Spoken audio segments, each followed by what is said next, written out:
Ikaze kuri channel yacu ni gute.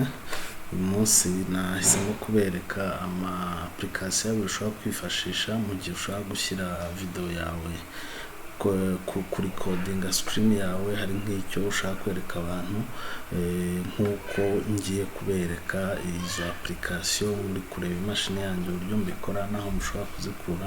Nawe ushobora kuri coding screen yawe cyangwa window imwe mu gihe urimo wereka abantu ko ukorera ibintu bya ku mashini, cyane cyane ushaka kugira nk'ikintu ubigisha.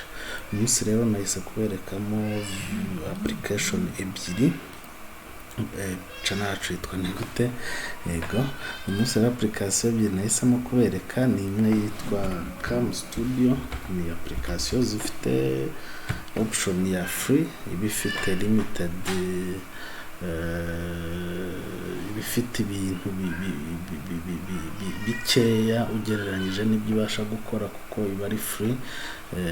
Iyo ushatse ibirenzeho rero ubasha kugura. Cam Studio ushobora kujya kuri Google, ni application wabona itanaremereye cyane, ukaba wayidownloadinga ukarecordinga screen yawe, unafata amajwi nk'uko muri kumva amajwi yanjye muri kano kanya. Hanyuma waba uzi n'ibyo kweditinga wenda ukajyamo ukeditinga nyuma cyangwa se ukagashyiraho nk'uko kameze. Ariko icyo igira kindi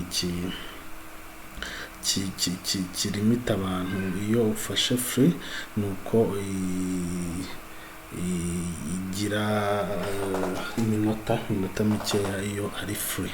Indi application rero ni application bita Streamlabs OBS. Streamlabs OBS ni application ushobora gusanga kuri internet ukayidownloadinga. Nayo ntabwo ari nini cyane, urabona nk'hano ni megabyte 240. So umuntu ufite imashini na internet nziza ni ikintu gitoya.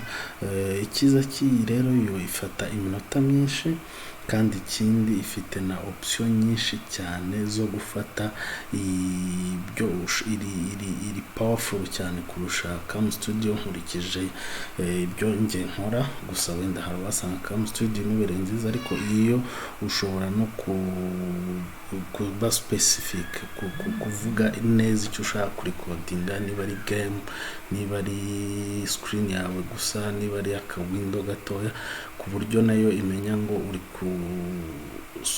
kuri coding iki, ikaha imashini yawe ubushobozi butuma uri coding icyo kintu neza bitewe n'icyo ushaka kwereka abantu.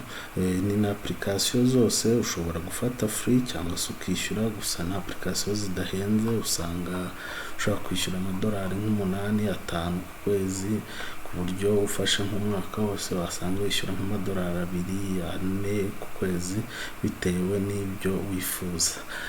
Murakoze rero, nizere ko ubwo utaza turi kumwe noneho tujye in deep bitewe n'ibyo mwifuza, tugende tureba buri imwe uko ikora, ndetse tunasubiza ibibazo byanyu muzahura n'ababashije kwidownloadinga bakagerageza kuzikoresha. Tunasubiza ibibazo byanyu muzatubaza muri comment. Murakoze cyane.